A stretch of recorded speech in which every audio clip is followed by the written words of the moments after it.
warahmatullahi wabarakatuh.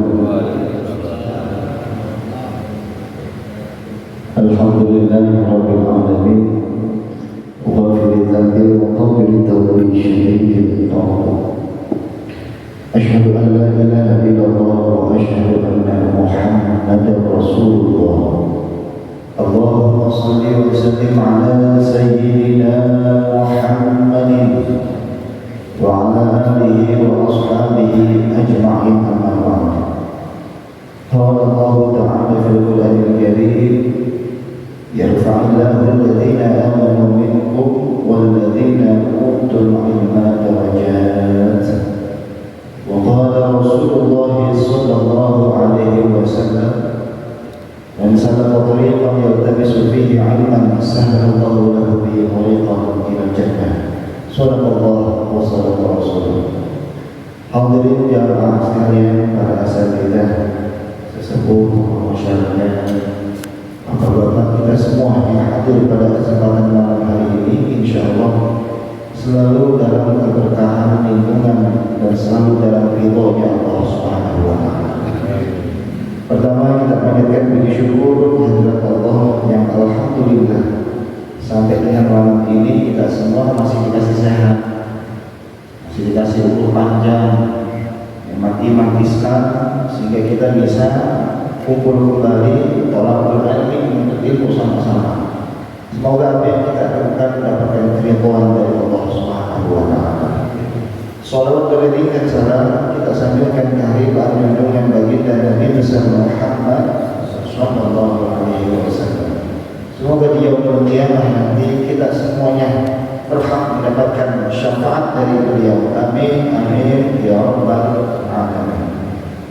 Hadirin jamaah sekalian, mengawali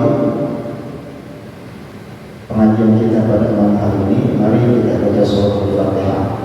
Yang pertama kita niatkan untuk orang tua kita, untuk guru-guru kita, atau siapa saja orang yang pernah ngajarin ilmunya kepada kita. Jika mereka masih ada, semoga Allah jaga kesehatannya, Allah panjangin umurnya, Allah mudahkan urusan-urusannya. Jika mereka meninggal dunia, semoga Allah jadikan kuburannya Allah minal jannah. Juga kita niatkan untuk diri kita semua dan keluarga kita yang ada di rumah, semoga Allah selalu memberikan kesehatan kepada kita. Amin. Allah panjangkan umur kita dalam taat kepada-Nya. Allah tetapkan iman dan Islam dalam diri dan hati kita, sehingga pada akhirnya nanti kita semuanya dan keluarga kita Allah wafatkan dalam keadaan husnul khatimah.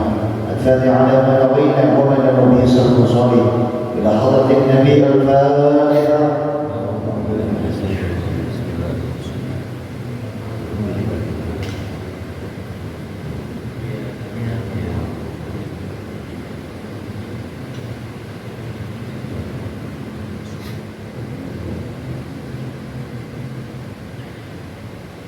Hadirin jamaah sekalian, mungkin pernah ada orang ucap begini, atau jangan-jangan kita pernah ucap begini, si anu mah enak, duitnya udah banyak, hartanya banyak, jadi ibadahnya tenang, gitu.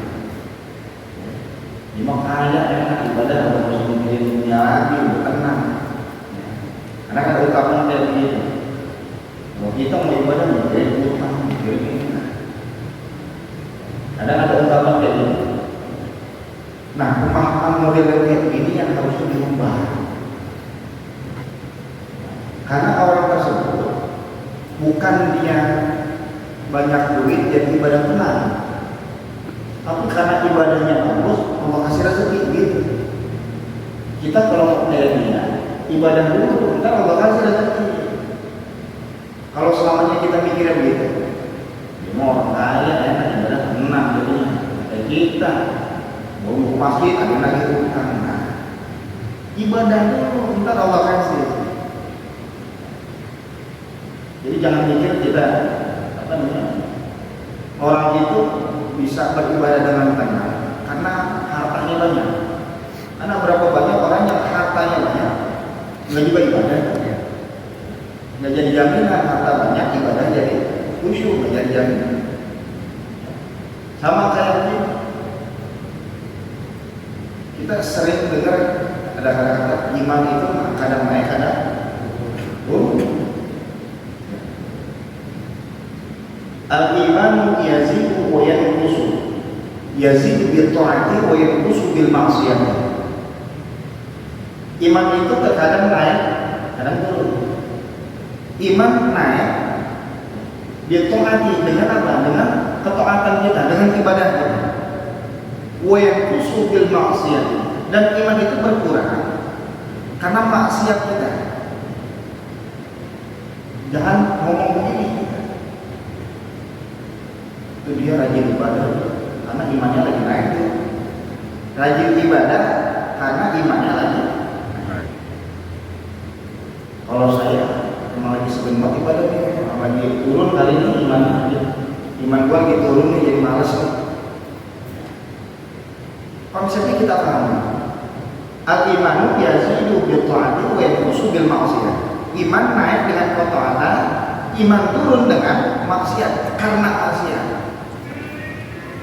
Bukannya orang itu imannya naik, bukannya orang itu jadi rajin ibadah karena imannya naik, salah. Dan bukan seseorang jadi maksiat mulu gara-gara imannya turun, salah. Jadi jangan jadikan alasan iman kita turun akhirnya kita malas ibadah. Salah. Ada begini, iman seseorang naik atau turun. Yang memberikan iman itu naik, yang menjadikan iman itu naik dan menjadikan iman itu turun siapa? Allah. Allah yang ngasih. Nah, Allah ngasih seseorang imannya naik atau Allah ngasih iman seseorang itu turun karena perbuatannya. Kalau dia ibadahnya rajin, imannya Allah baikin. Kalau dia maksiat dulu, maka imannya Allah turunin. Bukan dia bermaksiat gara-gara imannya dulu. Berarti kalau begitu dia nyalain imannya tuh. Saya maksiat, emang apa itu maksiat? Ya, bisa kayak iman gue ya turun nih. Nah, kalau begitu kita nyalain Allah, karena yang memberikan iman naik atau turun siapa? Jadi sebab dulu, ada sebabnya dulu. Sebabnya iman turun karena maksiat. Sebabnya iman naik karena amalan kita, taatnya kita. Jadi nggak bisa seseorang mengatakan saya nanti nggak bisa jalan kemana iman gue gitu turun ini, nggak bisa. Jadi bukannya dia maksiat karena iman, tapi iman turun karena maksiat gitu. Nah, kita soalnya kalau misalnya melihat orang lain misalnya ini dunia banyak atau enggak, jangan mengapa dia mah tenang ibadahnya, udah kaya sama mikirin dunia aja. Semakin dunia banyak sebetulnya semakin pusing. Semakin pusing. Mungkin kelihatannya enak dia sholat yang khusyuk, karena yang tahu siapa bisa khusyuk enggak, seseorang itu khusyuk atau enggak ada tidak tahu. Seseorang sholat nih, kita kan sholat. Ketika kita sholat, dari mulai takbiratul ihram sampai nanti assalamualaikum warahmatullahi wabarakatuh, dari mulai takbir sampai salam berapa persen sih khusyuknya? Kadang ada baru takbir udah mikirin yang lain.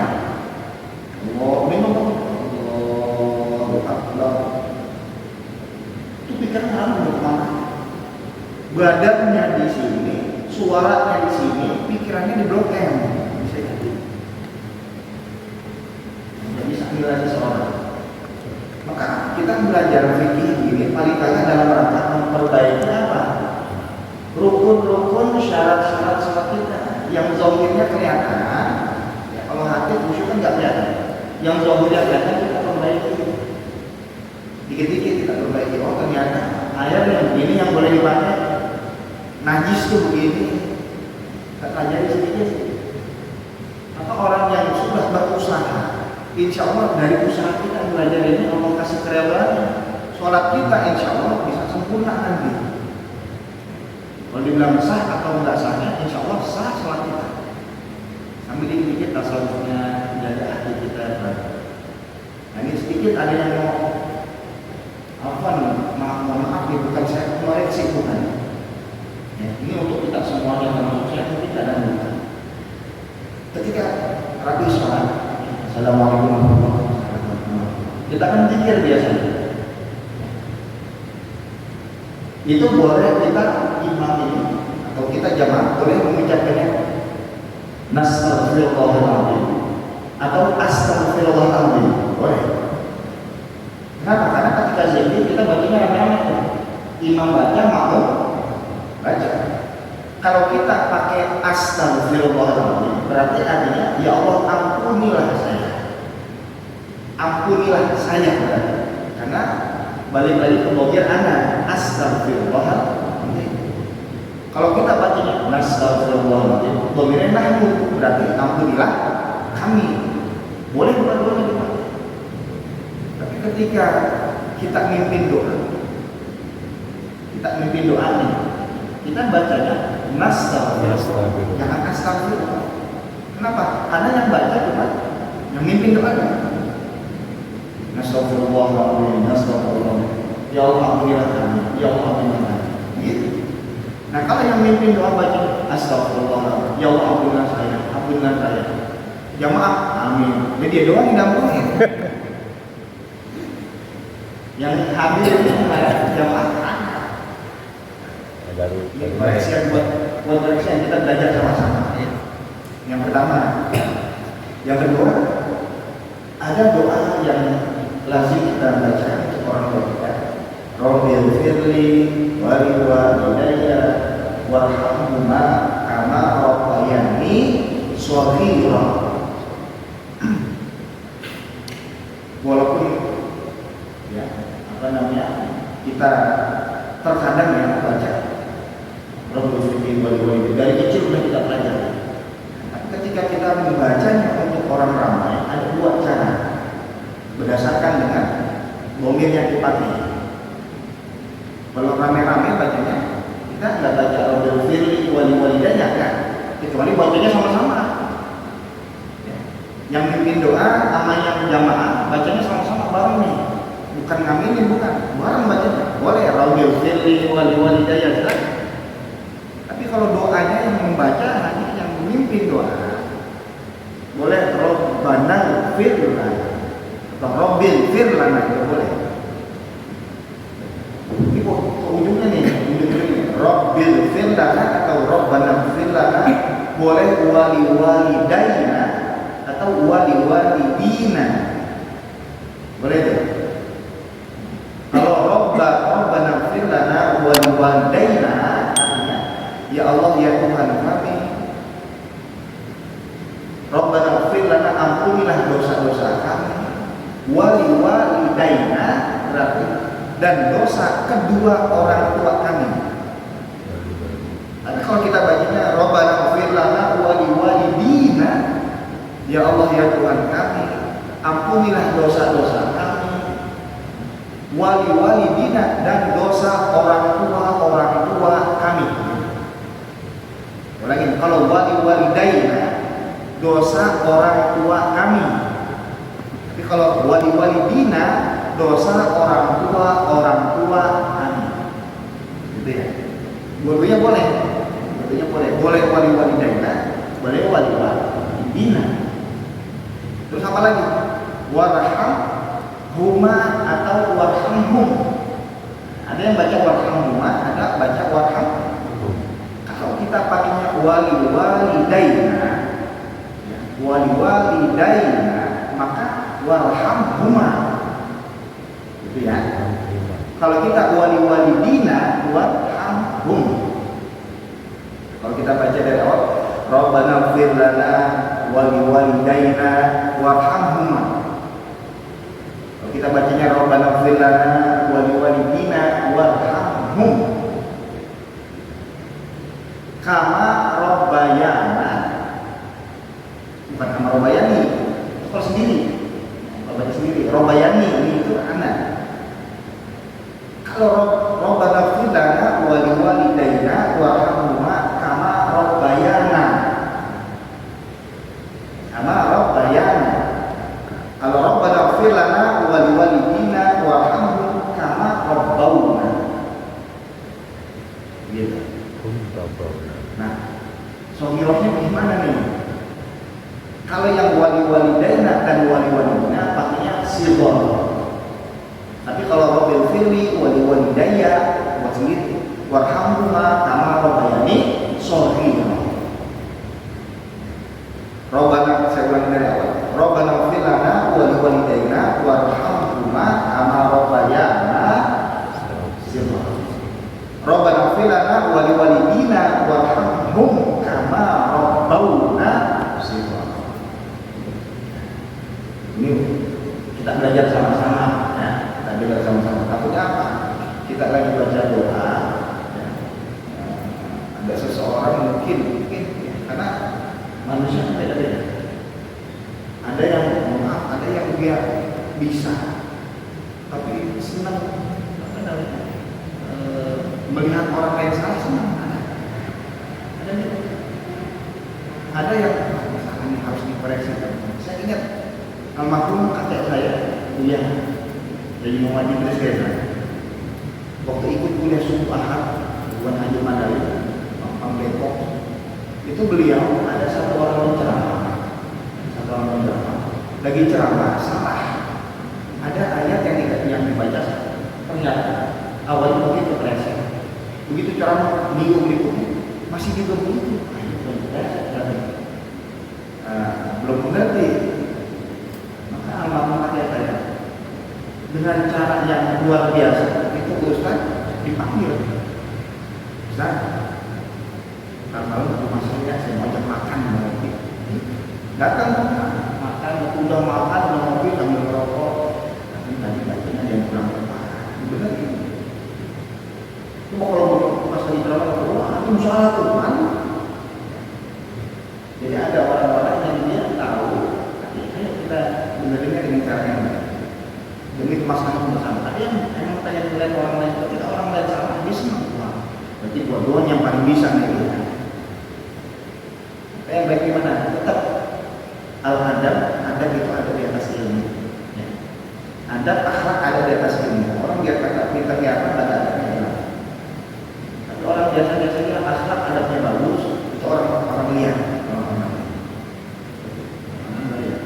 Masih ada waktu, nanti kita bahas sedikit kan. Sampai pada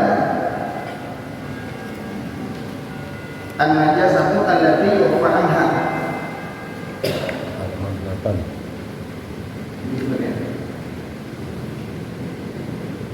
Najis-najis yang dimaafkan.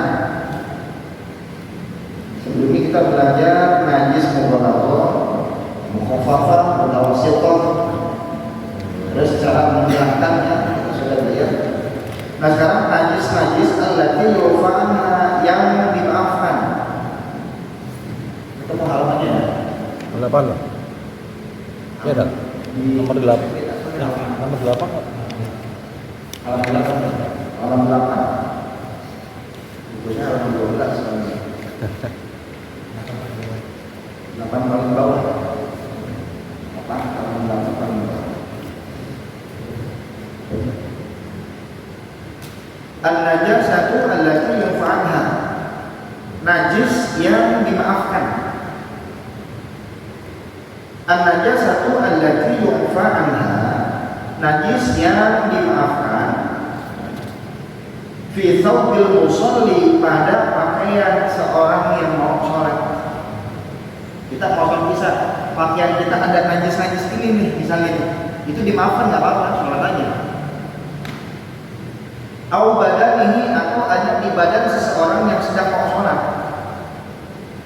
Dia adalah yang pertama damul hayawanil ladzi la nafsa lahu sa'ilatun. Apa damul hayawan? Darah daripada hewan. La nafsa lahu sa'ilatun, yang darahnya itu tidak mengalir. Ulangi. Yang pertama, najis yang jika berada di pakaian atau badan kita itu dimaafkan. Yang pertama adalah darah daripada al-hayawani, hewan alladzi yang la nafsa lahu sa'ilatun, tidak memiliki darah yang mengalir. Contohnya, misalnya semut. laler, Laler. semut, laler apa lagi? Kalau nyamuk tak? Rongok, ya rongok ya. Kalau payak lamaan ada rongoknya tuh. Rongok, nyamuk emang darah siapa sih? Enggak. Enggak ada Kalau nyamuk. nyamuk kalau kita pukul, ya darahnya itu berupa najis kan? Nah, kita lihat. Wah lah. Iya. Sekarang kita lihat nyamuk sendiri dia punya darahnya mengalir ya, darah nyamuknya. Darah nyamuknya nggak ada kan? Kalau nyamuknya nggak ada katanya. Iya, nyamuk nggak ada darah. Nggak ada, tapi ada di sini nyamuknya di baju kita atau semut. Ya. Kita tepok, ngejret dia. Kan ada bercaknya tuh. Jadi kita lap aja, najis nggak? Yu'fa'an, dimaafkan najisnya. Nggak apa-apa. Itu darahnya, ya, itu darahnya. Nah, kalau kita gunakan yang sebelumnya, nah, waktu kita pembahasan dulu tentang masalah air, kita pembahasan masalah air, itu ada najis-najis yang dimaafkan. Kalau saya bagi kriteria ada dua. Ada najis yang dimaafkan jika terkena baju.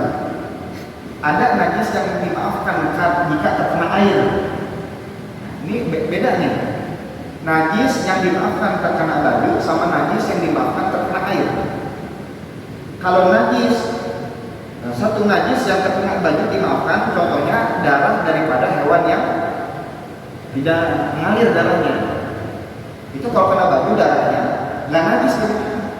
Tapi kalau darah dari hewan yang darahnya itu tidak mengalir kena ke air dengan air yang jumlahnya tidak sampai 2 bulan, maka airnya najis.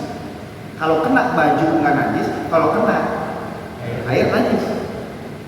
Itu darahnya. Sekarang bangkainya, bangkai nyamuk kalau kena atau bangkai lalat kalau kena air, airnya tidak menjadi najis, ya, nggak jadi najis. Di situ ada binatang itu, lalatnya tinggal kita ambil, diminum boleh nggak? Boleh, nggak jadi najis. Kalau bangkainya, ya, tapi kalau darahnya, misalnya ada binatang apa, nyamuk, darahnya di situ, najis airnya. Tapi kalau darahnya kena baju kita nggak najis. Tapi kalau kita mau sholat ternyata di kantong kita ada bangkai nyamuk nih, ada bangkai nyamuk, udah kering, ada bangkai nyamuk. Maka najis nggak baju kita? Najis, karena bangkainya kita bawa ke sini. Kalau kita keluarin, hilang najisnya, hilang najisnya. berarti bendanya yang ini berarti bendanya kalau masih nyangkut di baju, hewan tak apa bangkainya berarti najis. Nah, kita mau sholat nih, di sini kita ada nyamuk udah mati kering gepeng gitu ya. Iya. Kita sholat, nggak sah sholat kita, kenapa? Karena najis Ada bangkainya. Tapi bangkai itu kalau kena air enggak najis. Tapi kalau kena baju kita najis. Harus dibuang. Kalau dia kering, kan kering ketemu kering konsep kemarin. Iya. Kering ketemu kering, nggak najis. Tapi kalau bangkainya ada di sini najis, maka harusnya kita siak-siak itu kita buang. Ya. Jadi ada najis yang kalau kena air dimaafkan, ada najis yang kalau kena baju dimaafkan. Yang pertama itu darah daripada hewan yang darahnya tidak mengalir.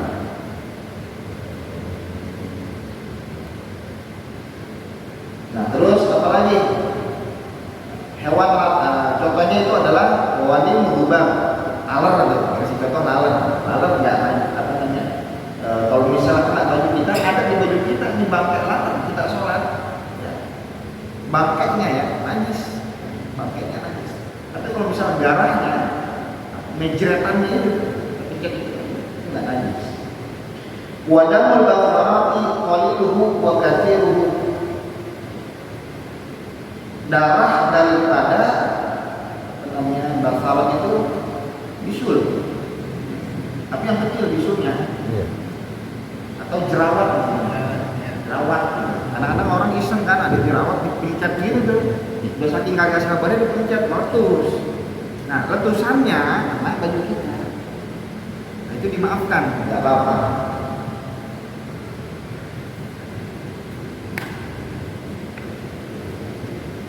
Kalau misalnya letusan daripada jilat itu paling dulu wakasiru banyak atau sedikit letusannya, memang bisul atau jerawat kecil, pas kita pencet darahnya keluar, kenapa kita? Nah itu dimaafkan. Waqayhu damamil, nanah daripada bisul, nanah daripada bisul itu dimaafkan. Wasodi duha sama juga nih, apa damamil sodi duha bagian daripada bisul itu karena kan bukan cuma nanah doang, ada air-airnya, juga dimaafkan. Wal qalilu min ad-damil ajnabi, atau sedikit daripada darah orang lain, darah makhluk lain, hewan misalnya, tapi sedikit, takarannya sedikit. Nanti kita bahas yang dimaksud sedikit apa sih ini, semanah gitu ya, kita bahas. Misalnya ada orang potong tangannya, darahnya muncrat sedikit ke kita nih, ke baju kita, itu dimaafkan, nggak apa-apa. Nah di sini misalnya jarak dari sahabat kita, saya ngambil keterangan yang dimaksud sedikit itu takarannya seperti apa sedikit? Aisyah An-Nawawi Al-Baghdadi dalam kitabnya mengatakan yang dimaksud sedikit itu kamal ada, sesuai dengan daerah masing-masing. Istilah sedikit itu menurut daerah masing-masing seperti apa? Ada darah nih, ada darah. Kalau di takaran di orang-orang pelaku misalnya, satu sloki itu dikatakan banyak tuh, satu sloki. Tapi belum tentu daerah di atas satu sloki sedikit saja, tergantung daerah situ. Itu menurut Imam Syekh An-Nawawi Al-Baghdadi. Wakil ada juga ada ulama yang mengatakan al-aktsar dua.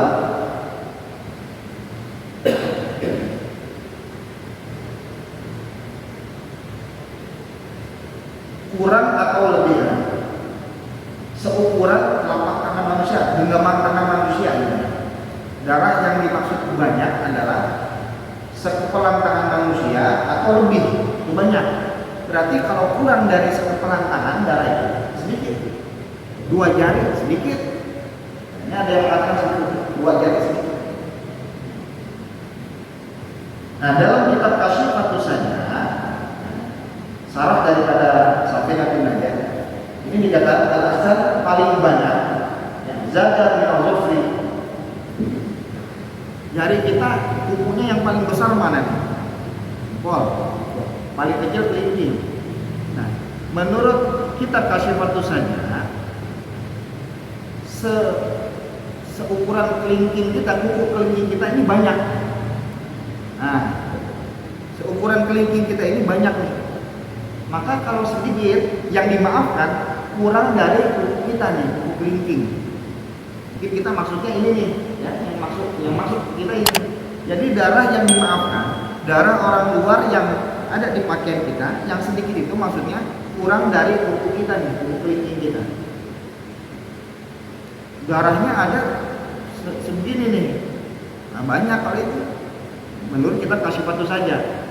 Tapi kalau darahnya kurang dari sekelingking kuku kita segini, maka itu dimaafkan. Jadi ada beberapa hal dari darah najis yang dimaafkan. Alladzi yadharu minan najasati, yadharu minan najasati. Sesuatu yang mensucikan daripada najis. Jadi ada najis bisa suci. Ya, kalau tadi najis tapi dimaafkan, nah sekarang najis tapi bisa jadi suci najisnya, bisa jadi suci. Nah di sini dikatakan la yaqulu syai'un minan najasati ila nani. Tidaklah menjadi suci sesuatu daripada najis kecuali 2 hal. Yang pertama, al-khamru idza sharat khallan. Khamar idza sarat, apabila sarat menjadi khallan, cuka. Khamar Kalau dia menjadi cuka binafsiha, dengan sendirinya, bukan campur tangan manusia. Khamar itu kalau sudah lama, tahun-tahun, puluhan tahun, itu sifat memabukkan hilang. Akhirnya tinggal asamnya doang. Maka kalau itu udah gak najis. Dulu kita pernah bahas, kita sholat, ketika kita sholat, ganja najis gak ganja? Najis. Heroin, najis. Minuman keras, najis. Kita sholat di kantong kita ada ganja kering, sah nggak kalau kita? Sah. Karena najisnya kering. Tapi ketika kita sholatnya pakai bawa tempat minum, isinya ada kopi miring yang di dalamnya, masukin kantong kita. Kita sholat bawa benda cair yang najis, sah nggak kalau kita? Nggak sah. Nah bendanya najis, cair. Nah sekarang gini, benda cair yang ada di kantong kita itu, khamar itu, kita diamkan sampai bertahun-tahun. Akhirnya sholat hilang, sifat memabukkannya hilang, alkoholnya hilang, tinggal sepet-sepetnya doang, asam-asamnya doang. Akhirnya jadi cuka. Bisa buat masak, buat dimanfaatin. Boleh nggak? Boleh, karena udah hilang najis. Nah kalau kayak gitu, udah nggak najis lagi. Khamar itu udah ada. Terus apa lagi? Wajildul maitati idza dubidha. Pertemuan yang lalu kita bahas salah satu najis yang kita wasifah adalah bangkai.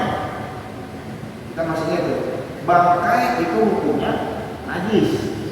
Ayam nggak sempat kita sembelih, ketabrak motor, mati, boleh nggak dimakan? Kita punya kambing. Jadi mayat itu adalah syai'un munfasilu min hayawanil hayy.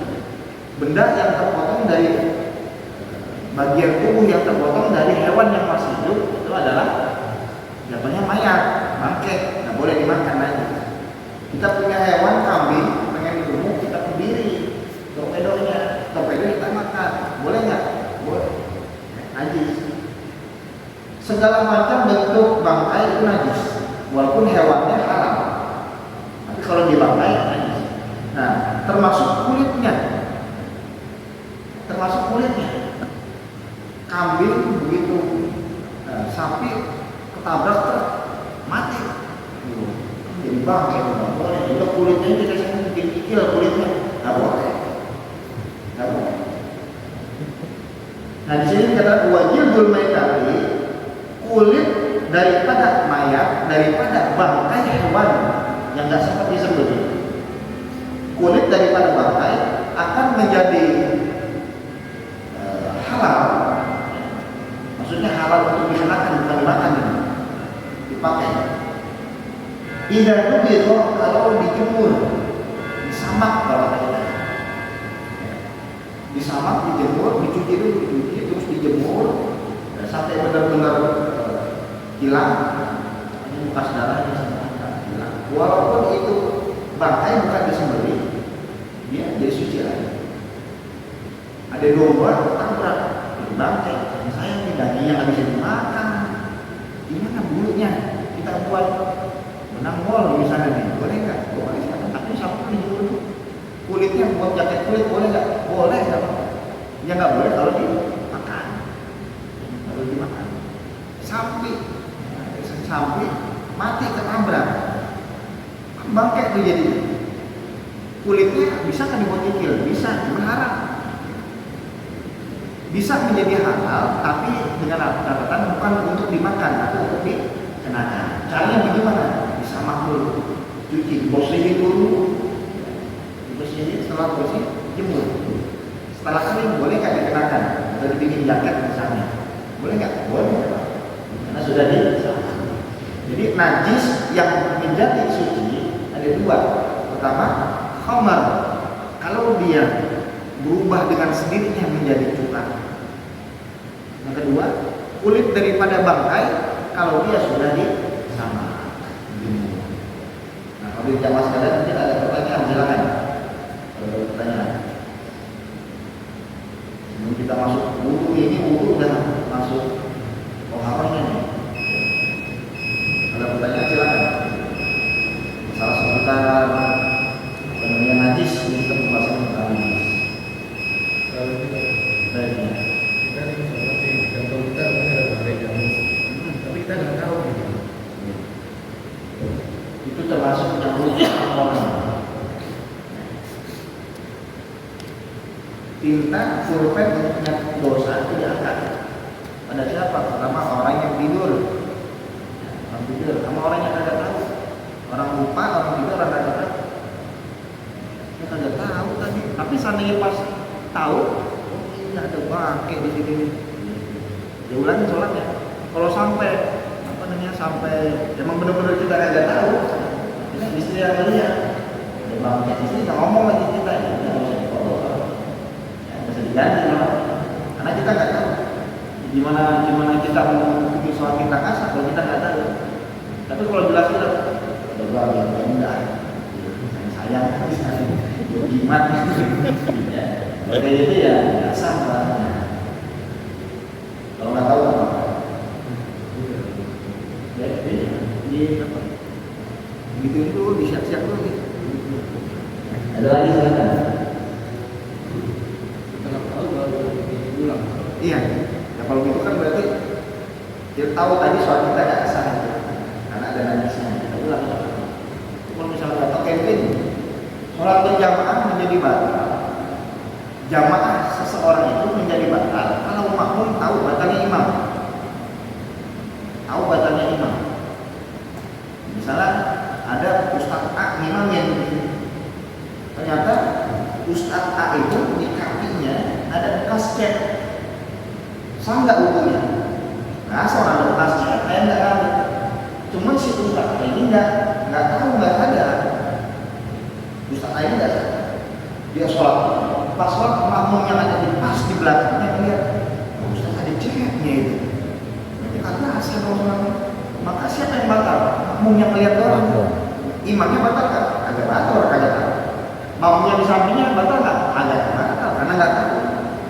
Tapi kalau habis sholat, si makmum yang tadi belakang, woi kita sholat gak sah nih, imam kagak sah wudunya, ada catnya, semuanya batal.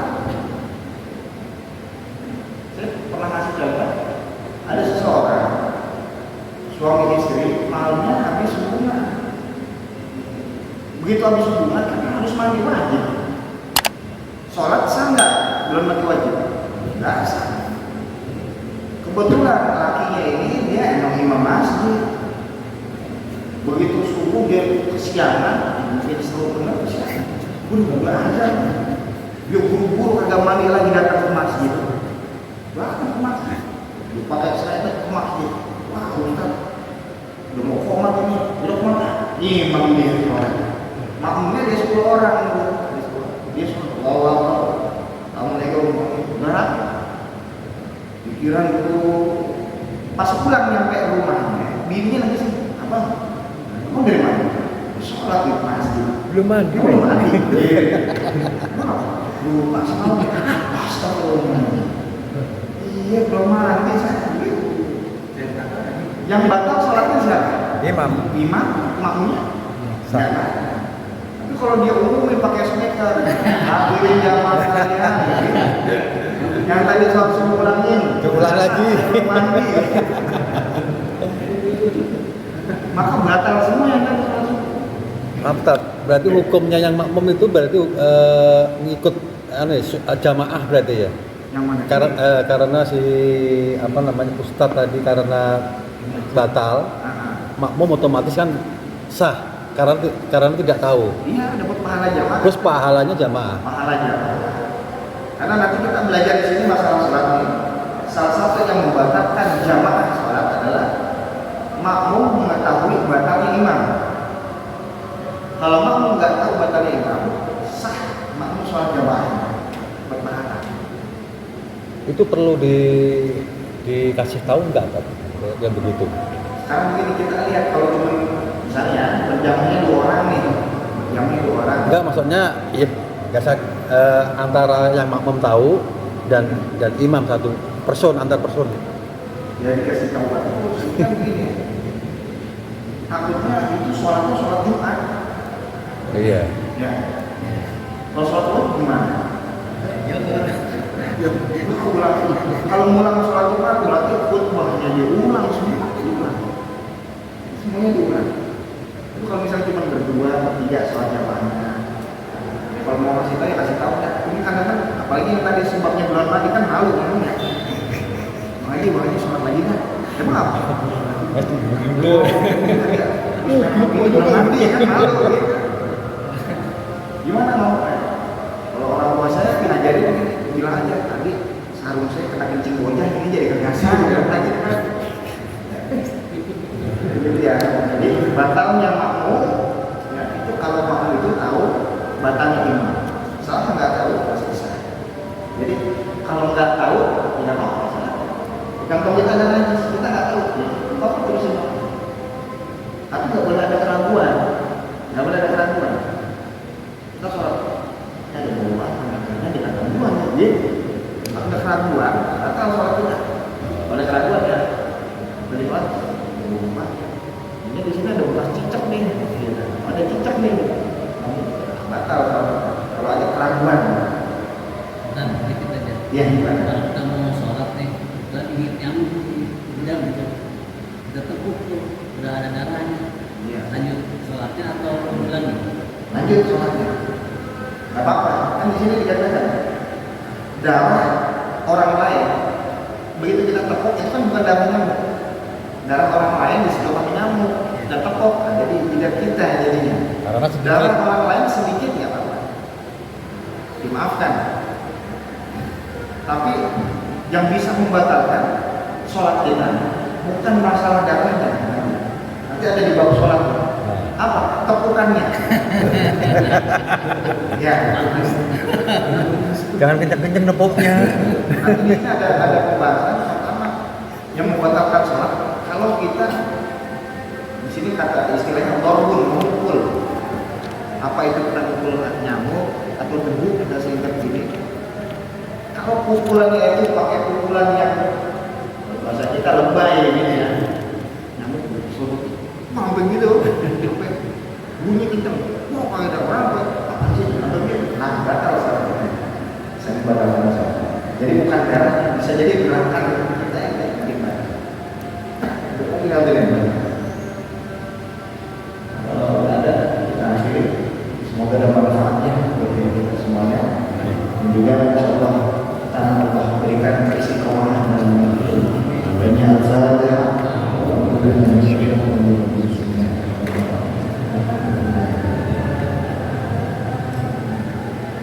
Ya.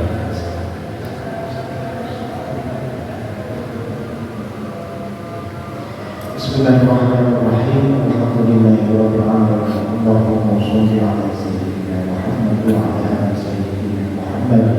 ربنا انفعنا بما علمتنا وارزقنا علما الذي ينفعنا وبفقهنا وفقهنا وبارك لنا في ديننا اللهم قد استودعناك بما علمتنا وفقده لنا عند حاجتنا اليه ولا تنسى عنه يا رب العالمين وصلى الله على سيدنا محمد وعلى اله وصحبه وسلم والحمد لله رب العالمين.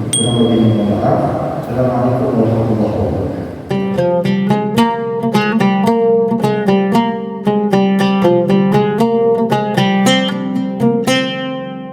Thank you.